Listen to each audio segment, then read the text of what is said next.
السلام علیکم ورحمۃ اللہ وبرکاتہ۔ سیرت نبی صلی اللہ علیہ وسلم جنگ کے پہلو میں کہ جنگوں والا پیغمبر اپنے دور کی آخری جنگوں میں جا کے فتح یاب ہو رہا ہے۔ مکہ فتح ہوا، بنو حوازن کے قبائل فتح ہوئے، وہ بھاگتے ہوئے طائف میں پہنچ گئے۔ مسلمانوں کی فوجیں طائف میں بھی پیچھے پہنچ گئیں اور ان کو محاصرہ دیا گیا۔ جب ان کے انگوروں کے باغوں کو کاٹا گیا تو پھر اپنی قرابت داریوں کے واسطے دینے لگے، تو آپ نے فرمایا اچھا ٹھیک ہے، ہمیں وہ قرابت داری منظور ہے، درختوں کو نہ کاٹا جائے۔ اور پھر آپ واپس آ گئے ان کو چھوڑ کر، اور یہ الفاظ آپ کے زبان اطہر پر موجود تھے، آئبون تائبون حامدون لربنا حامدون۔ بنو حوازن اور طائف والوں کا بہت بڑا مال کا حصہ، مال غنیمت کا مسلمانوں کے ہاتھ آیا۔ 6000 غلام، 24,000 اونٹ، 40,000 بکریاں وہ لے کے وہاں موجود تھے۔ نبی کریم صلی اللہ علیہ وسلم نے طائف اور بنو ثقیف کے لوگوں کو دیکھنے کے لیے کہ یہ اگر آ جائیں تو پھر دیکھیں گے، لیکن وہ 10-12 دن تک جب نہ آئے تو آپ نے تقسیم شروع کر دی، اور پھر اس میں مؤلفۃ القلوب کو، جو مکہ کے نئے نئے لوگ مسلمان ہوئے تھے، ان کے دل جیتنے کے لیے ان کو بہت زیادہ مال دیا، اور اس میں 100 اونٹ اکٹھے دیے، اور اس نسبت سے کہ جن کا دل مال کی طرف زیادہ تھا اس کو اور زیادہ دیا۔ مثلا صفوان بن امیہ کو 100 اونٹ دیے، اس نے کہا آپ بہت زیادہ دیتے ہیں، 100 اور دے دیے۔ آپ نے فرمایا کچھ مزید اور دے دو، پھر 100 اور دے دیے، یعنی 300 اونٹ وہ لے چکا تھا۔ اور ابو سفیان کو جو مسلمان ہو جاتا ان کو 100 اونٹ دیے۔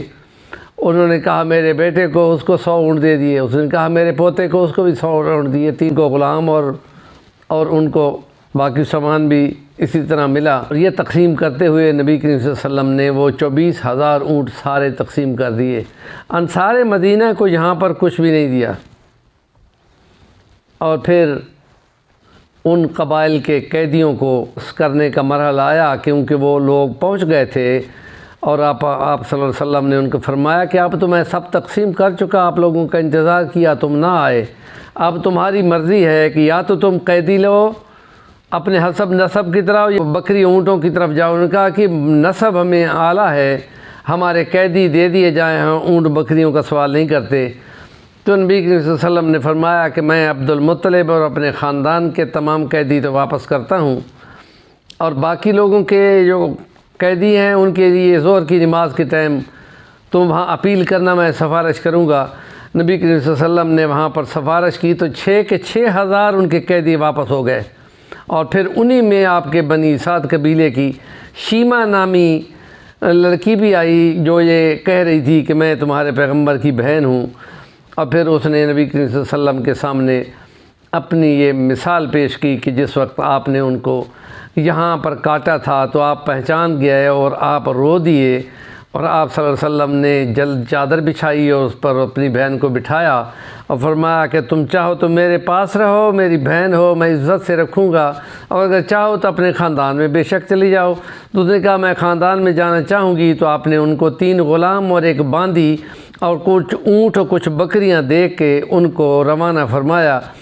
اور یہ انصار مدینہ کی طرف سے حضرت سعد بن عبادہ نے، جو خزرج کا سردار ہے، انہوں نے کہا یا رسول اللہ، قبائل انصار بیچ و تاب کھا رہے ہیں۔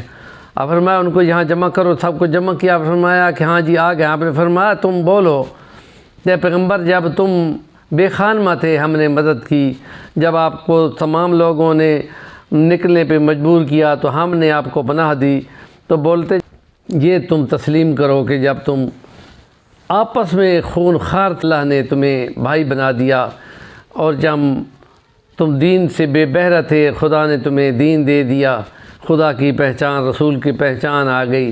تو لوگوں کے دلوں میں مال کی طلب تھی، تو ہم نے تھوڑا بہت مال دے کر ان پر ایمان کے پختہ کر دیا۔ یہ گھاس اور یہ چیزیں لے جائیں، اس کی کیا ویلیو وقت ہے، اور تم اگر ہجرت نہ ہوتی تو میں انصار ہی کا فرد ہوتا، تو لوگوں کو کیا ہے کہ وہ لوگ اونٹ اور بکریاں لے جائیں اور تم محمد مصطفیٰ کو لے جاؤ۔ اس بات پہ انصار مدینہ اتنے روئے کہ ان کی داڑیاں تر ہو گئیں، اور پھر نبی کریم صلی اللہ علیہ وسلم وہاں سے دعائیں دیتے ہوئے کہ میں انصار پہ مدد فرما، ان کے بیٹوں پہ مدد فرما، ان کے پوتوں پہ مدد نصرت فرما، یہ فرماتے ہوئے پھر آپ مدینہ تشریف لے آئے۔ یہ طائف بنو حوازن کے سلسلے کا آخری ولاگ تھا۔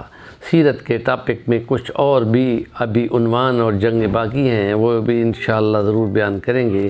ہمارے چینل کا نام ہے صفی الوانی، ضرور سبسکرائب کریں اور کام کی بات کا کومنٹ بھی کیا کریں۔